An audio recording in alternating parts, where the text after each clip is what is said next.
rubrique un peu différente que d'habitude. Donc la dernière fois, je vous avais présenté des petites anecdotes sur des films. Et donc là, je vais vous présenter une seule anecdote, mais assez quand même conséquente. C'est à propos du film Looper. Donc Looper, c'est un film de Rian Johnson. Donc Rian Johnson, c'est le réalisateur de Star Wars 8, de Knives Out, donc un couteau tiré. Donc il a fait des trucs plus ou moins bien. À vous de juger. Et donc oui, donc il a fait un film en 2012 qui s'appelle Looper. Globalement, Looper, l'histoire, c'est des sortes, c'est dans un futur plutôt proche, en 2074, où il y a des gens qui ont comme boulot de tuer des personnes qui viennent du futur en fait. Parce que en 2074, le voyage dans le temps n'existe pas, mais par contre dans le futur, ça va exister. Dans à peu près 30 ans. Ils voyagent dans le passé. Eux, ils voyagent pas, mais il y a des gens qui sont envoyés et du coup ils sont tués dans leur présent. Et en fait, le boulot du coup des loopers, c'est le nom des tueurs, c'est donc tout le temps de tuer les personnes qui apparaissent. Et à un moment, en fait, ils vont se tuer eux-mêmes parce que le problème, c'est quand tu te un petit spoil là quand même. Non, c'est le plot de l'histoire. Ouais. Pas de spoil. Et du coup, à un moment, en fait, ils vont se tuer, et donc ils vont avoir 30 ans pour faire leur vie. Puis après, ils vont être ramenés dans le passé, et du coup, ils vont se faire tuer par eux-mêmes. Donc ça fait une boucle un peu infinie. Voilà. Et donc, pour ce film, qui exploite d'ailleurs plutôt bien le principe du coup de voyage dans le temps et tout ça, ils ont pris Joseph Gordon-Levitt et Bruce Willis. Moi, j'ai du mal. Du coup, Joseph Gordon-Levitt, vous l'avez sûrement vu dans Inception. Ouais. C'est un des films où il est plus connu. Ouais, voilà. Et du coup, Bruce Willis, dans bon nombre de films aussi, Die Hard, Armée des 12 singes, etc. Et en fait, ils ont eu un petit problème. Enfin, je pense qu'ils ont fait le casse parce que là, le but de prendre ces deux acteurs, c'est qu'ils se ressemblent. Mais objectivement, pas tout à fait. Voilà. Je sais pas ce qu'ils ont choisi de faire, mais du coup, ils ont choisi en tout cas Bruce Willis et Joseph Gordon-Levitt parce qu'en fait, Bruce Willis est censé être donc Joseph Gordon-Levitt plus vieux. Ouais. Voilà, c'est ça. Parce que du coup, c'est vous allez comprendre vite fait ce qui va se passer. Et donc, ils ont appelé Kazuhiro Tsuchi. Donc en fait, c'est une personne qui est spécialisée pour faire des sortes de modèles très réalistes. Donc là, il a fait Frida Kahlo. Du coup, alors je sais pas avec quoi, mais sûrement du latex ou des choses comme ça. Parce que c'est pas vraiment elle, évidemment. Et donc, il a fait toutes les prothèses. Donc, il a créé des prothèses de lèvres, de nez. Et après, il a aussi tiré les oreilles des acteurs en arrière. Du coup, je sais pas comment il a fait, mais c'est stylé. Pour qu'au final, donc, Joseph Gordon-Levitt ressemble à Bruce Willis.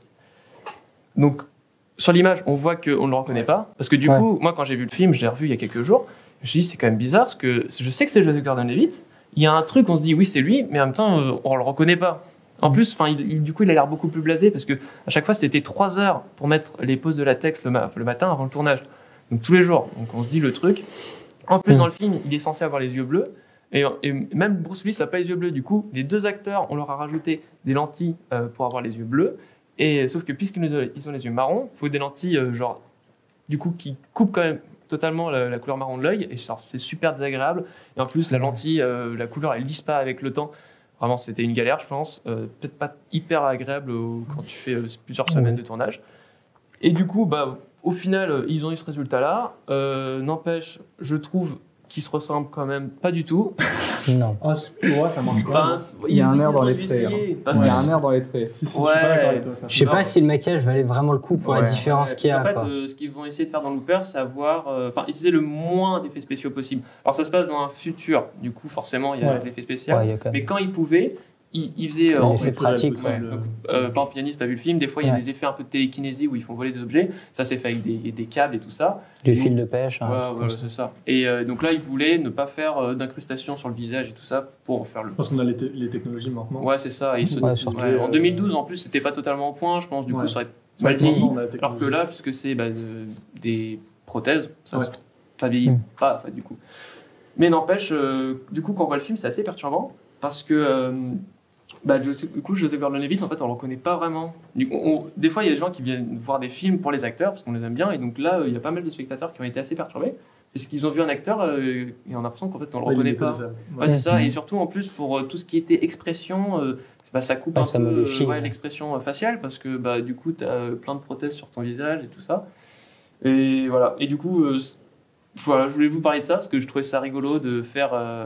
de donner autant de mal pour transformer un visage en fait, pour qu'au final il y a un truc dans les traits du visage, parce qu'ils avaient aussi de faux sourcils et D'ailleurs, j'y repense là, petit fait intéressant sur le nez, c'est en fait à un moment il y a une scène où donc Joseph Gordon-Levitt il embrasse Emily Blunt. Donc Emily Blunt, je sais pas si vous voyez qui c'est, elle a joué dans Edge of Tomorrow avec Tom Cruise. Et donc elle joue un peu une femme forte qui tient une ferme dans le film. Et le problème c'est que la prothèse de nez, elle est très sensible. Et du coup en fait à chaque fois qu'ils s'embrassaient, le nez il s'arrache. pas pratique. Du coup, en fait, à se demander si ça vaut le coup de se donner autant de mal pour faire des prothèses. Parce que... Donc, en quel pourcentage de films il joue? Genre Bruce Willis? Bruce Willis, combien de parties? Avant une bonne demi-heure, je pense qu'on le voit pas. Ouais. Après, c'est à peu près équitable, mais on le voit un peu moins, Bruce Willis. Il est présent quand même, très présent, mais Joseph Gordon-Levitt. Ouais, donc ils l'ont vraiment maquillé pour tout le film. Et pour bien 70% du film. Ouais, au moins, c'est ça. Ouais, c'est chaud. Ouais. Et par contre, en tout cas, d'un point de vue maquillage, c'est très propre parce que j'avais pas remarqué les prothèses et tout. Quand j'ai vu, moi, c'est. Ouais, c'est ça.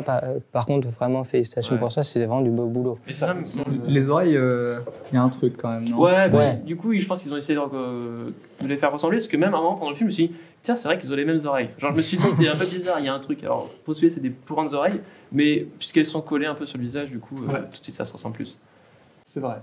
Ouais, mais voilà, du coup, je trouvais ce fait intéressant. J'étais un peu tombé par hasard dessus parce que c'était juste le fait qu'il ressemble pas à lui-même. En fait, Joseph Gordon-Levitt, ça m'avait un peu perturbé. Ouais, est-ce que ça perturbe pas son jeu aussi?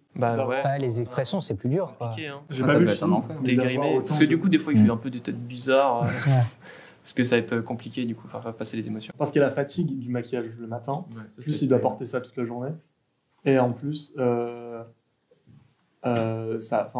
c'est dur mentalement, je pense, d'être dans ce personnage avec en plus tout ça. Après, et de se rapprocher même de quelqu'un, du coup, il faut essayer de se rapprocher de la personne. Et l'acteur a toujours des mimiques, même quand il joue un rôle, il a des trucs. Donc, s'il voulait vraiment ressembler, il a dû s'approcher et c'est compliqué. Il a dû s'inspirer de comment Bruce Willis parle pour parler comme lui. Alors moi, je l'ai vu en VO, mais je fais pas vraiment gaffe à l'intonation des acteurs. Du coup, j'ai pas forcément fait le lien sur le fait qu'il parlait de la même façon. Mais en tout cas, il y a vraiment eu un travail de Joseph Gordon-Levitt sur ça, pour du coup vraiment être un miroir en fait à Bruce Willis en quelque sorte.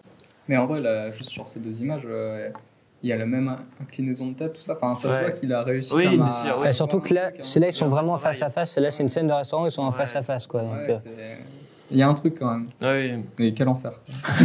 Après, le plus simple, je sais pas, ça aurait été légèrement modifié, plus légèrement, mais les deux acteurs à la fois. Ouais, parce que je pense que Bruce Willis a aussi été un peu grimé, je crois. Est-ce que ça aurait pas aussi dénaturé Bruce Willis, qui on connaît sous toutes les coutures? Ouais, mais.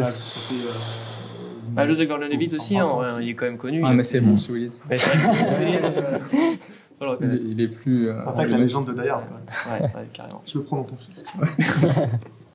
Ok, écoute, merci Victor pour cette petite chronique. Donc on va enchaîner.